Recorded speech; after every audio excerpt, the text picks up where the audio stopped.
पंतप्रधान मोदींनी 8 मे 2026 पासून जे नवीन कामगार कायदे केलेले ते कायदे आणि त्याचे नियम लागू केलेले. ह्या 4 कामगार कायदे फक्त भांडवलदाराच्या फायद्याचे आणि कामगारांना गुलाम करणारे हे कायदे आहेत. युनियन स्थापन करणं त्याच्यामुळे अवघड होणार आहे. कामगार संप करू शकणार नाहीत. कायम नोकरी अस्तित्वातच राहणार नाही, कारण शिकाऊ कामगाराच्या नावाखाली, मुदतीच्या नोकऱ्याच्या नावाखाली कायम नोकऱ्याची संकल्पना रद्द करण्यात आलेली आहे. सगळीकडे कंत्राटी पद्धतीला परवानगी देण्यात आली. त्यामुळे कंत्राटी पद्धत आता 70% ती 90% ती कंत्राटी पद्धत जाण्याची शक्यता आहे. त्याचबरोबर कुठल्याही कामगारांना काढून टाकण्याचा हायर अँड फायर अधिकार ह्या नवीन कायद्याने दिलेला आहे. 300 पेक्षा कमी कायम कामगार असलेला कारखाना कोणाची परवानगी न घेता बंद करण्याचा मालक लोकांना अधिकार दिलेला आहे.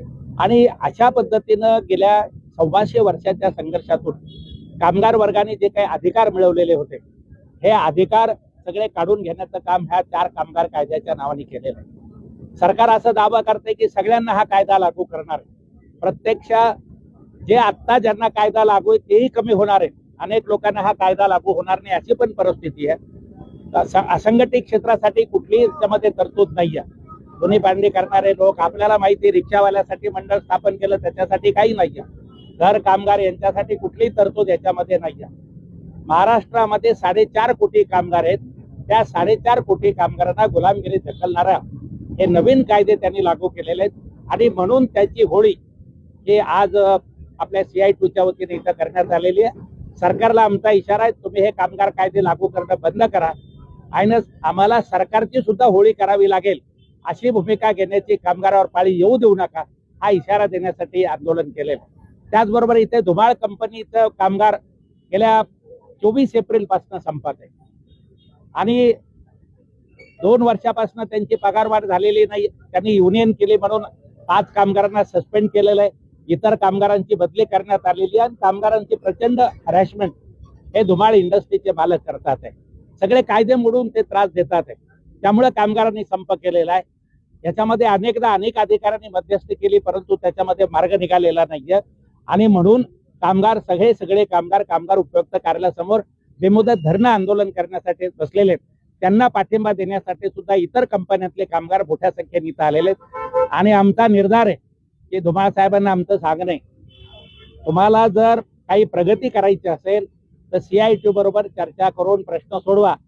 जर तुम्हाला तुमचं निर्माण केलेलं हे सगळे जे औद्योगिक साम्राज्य आहे ते उद्ध्वस्त करायचं असेल तर तुम्ही संघर्ष करा. तुम्ही CI2शी पंगा घेऊ नका. तुम्ही कामगारांचे न्याय्य मागण्या मान्य करा. आणि जर नाही झालं तर हा संघर्ष, आरपारचा संघर्ष कामगारांनी सुरू केलेला आहे, त्याच्या पाठीशी CI2 खंबीरपणे उभी आहे. कामगार उपयुक्तकडे आपण आवाहन करणार आहे. कामगार उपायुक्ताकडे रोजच आमच्या चर्चा चालू आहे. कामगार उपायुक्त जे दात काढून घेतलेले त्या सरकारने, त्यांना कुठले अधिकार ठेवलेले नाहीये. सगळी मशिनरी कामगार उपायुक्तांना साधं तपासणी करण्याचा अधिकार ठेवलेला नाहीये. हे कागदावरचं ऑफिस त्यांनी केलेलं आहे. आणि म्हणून कामगार उपायुक्त काही प्रयत्न करतात, परंतु मालक लोक त्यांना दाद देत नाहीत. म्हणून आम्हाला हा संघर्ष करावा लागतोय की सरकारवर. कामगार मंत्री तर झोपलेलेच आहेत. महाराष्ट्राचे कामगार मंत्री कोण आहे ते माहिती नाहीये. त्यांच्याकडे 10 वेळेला भेटल्यानंतर सुद्धा ते कामगारांच्या प्रश्नामध्ये लक्ष घालायला तयार नाही. तर अशा पद्धतीनं कामगार मंत्र्यांना काही कामगारांचं पडलेलं नाही, प्रशासनाला काही पडलेलं नाहीये. भांडवलदार तर कामगारांना पिळण्यासाठी बसलेले आहेत. आणि म्हणून अत्यंत असंतोष असा निर्माण झालेला आहे. याचा स्फोट कुठल्याही क्षणी होऊ शकतो, हा इशारा आजच्या आंदोलनाच्या माध्यमातून आम्ही देतो. नवीन कामगार कायदा हा कामगारांना देशोधडीला लावल का? 100% कामगारांना देशोधडीला लावणार आहे. कायम नोकरी राहणार नाहीये. कायम नोकरी नसेल तर युनियन करू शकत नाही.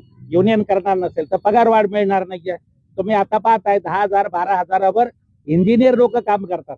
आज आमच्याकडे एका मोठ्या कंपनीतले, मल्टीनॅशनल कंपनीतले कंत्राटी कामगार जे सगळे इंजिनियर आहेत, ते इंजिनियर आमच्या युनियन मध्ये आले. आणि 10-10 वर्ष काम केल्यानंतर सुद्धा त्यांना कायम करण्यात आलेलं नाही. इंजिनियर मुलांना कायम करण्यात आलेलं नाही. ही परिस्थिती आहे. आज जळगावचे 650 कामगार आपल्या युनियन मध्ये आलेले आहेत. 650 कामगार कंत्राटी आहेत. त्यांना किमान वेतन नाहीये. त्यांच्या प्रॉव्हिडंट फंडाची चोरी केली जाते. त्यांना साप्ताहिक सुट्टी सुद्धा नाहीये. त्यांना 5,000 रुपये बोनस दिला जातो. त्यांना जादा कामाचा मोबदला दिला जात नाही.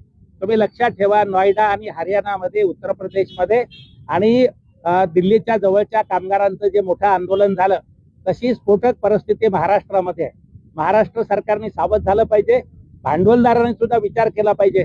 तुम्ही कामगारांना जास्त दाबायचा प्रयत्न केला तर कामगार उसळी मारल्याशिवाय राहणार नाही. या कामगार वर्गाने काय आवाहन करण्याचं आपण? माझे एमआयडीसी भरपूर कामगार आहेत.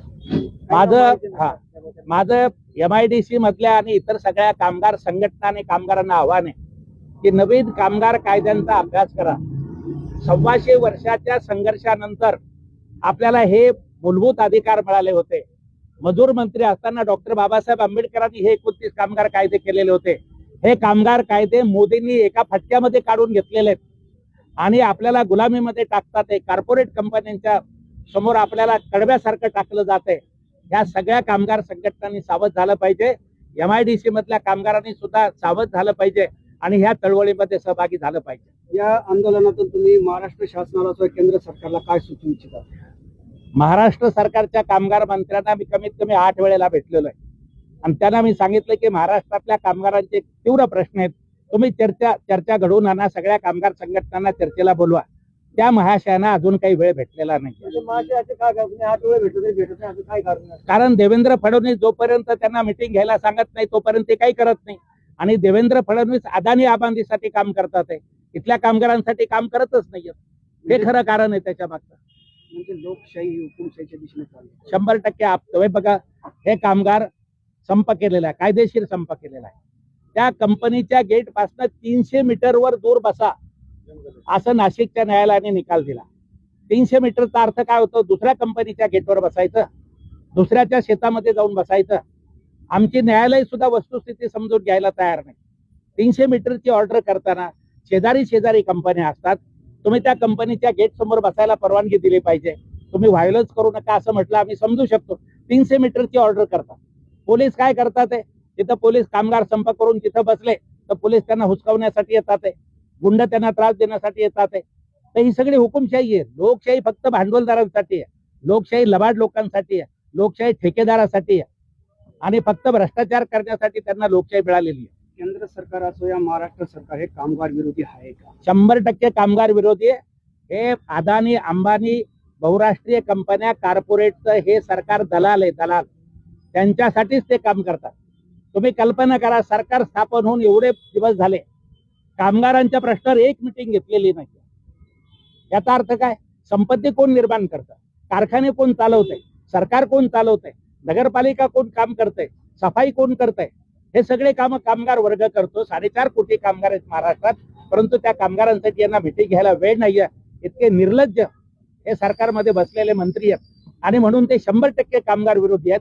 त्यांना असं वाटतं जातीपातीचा वापर करून, पैशाचा वापर करून आपण निवडून येऊ शकतो. त्यामुळे मग कामगारांचे प्रश्न सोडवायची गरज नाही. भांडवलदाराकडून पैसे घ्या, लोकांना पैसे वाटा, निवडून या. हा त्यांनी फंडा सुरू केलेला आहे. ओके सर, धन्यवाद.